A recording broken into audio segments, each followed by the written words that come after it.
तो दो चार कुशल मंगल की बातें सुनकर सुन के फिर उसने कहा बेटा मैं फिर आऊंगा और इनको समझाऊंगा, ये भी परमात्मा के मार्ग पर लगेंगे, तेरे ससुर को भी समझाएंगे। तो उसके वो चले गए संत जी, पीछे से उसका ससुर आया तो उसकी सास ने उसको कहा कि ये अच्छी निकम्मी बहू आई, ये तुम्हारी बेइज्जती करती है।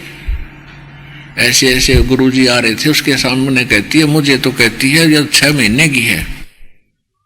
मुझे तो बता रही थी 6 महीने की, मैं 60 साल की और इसके सामने बैठी और आपको कह रही थी उसका जन्म नहीं हुआ, तो मेरी झूठी भी है, इसकी क्यों कृपा पड़ेगी।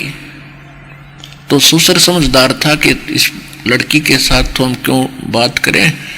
आप कह रहे हो महाराज जी फिर आओगे, महाराज जी से पूछेंगे जी आपकी लड़की को कुछ समझाओ, ये ऐसे ना बोला है। तो गुरुजी वापस आए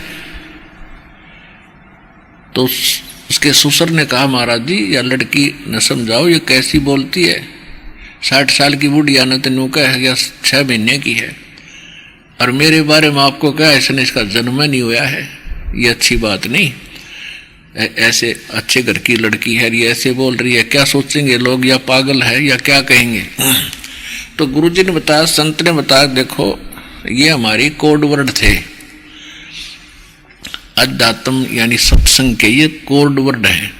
ये तुम नहीं समझ सके। इसका कहने का तात्पर्य ये है कि इसकी सासू ने अब इनाम लिया होगा 5-6 महीने पहले, हाँ जी 6 महीने पहले यह इनाम दिला के लाई थी, और आपने दीक्षा ले नहीं रखी,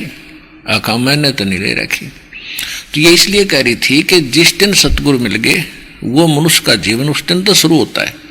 और जब तक मनुष्य शरीर नहीं मिला है तो व्यर्थ है, वो जीवन जन्म में नहीं गिनता हमारे हिसाब से। तो कहने का भाव ये है पुण्यात्माओं, जा दिन सतगुरु भेंटिया 100 दिन लेख जान,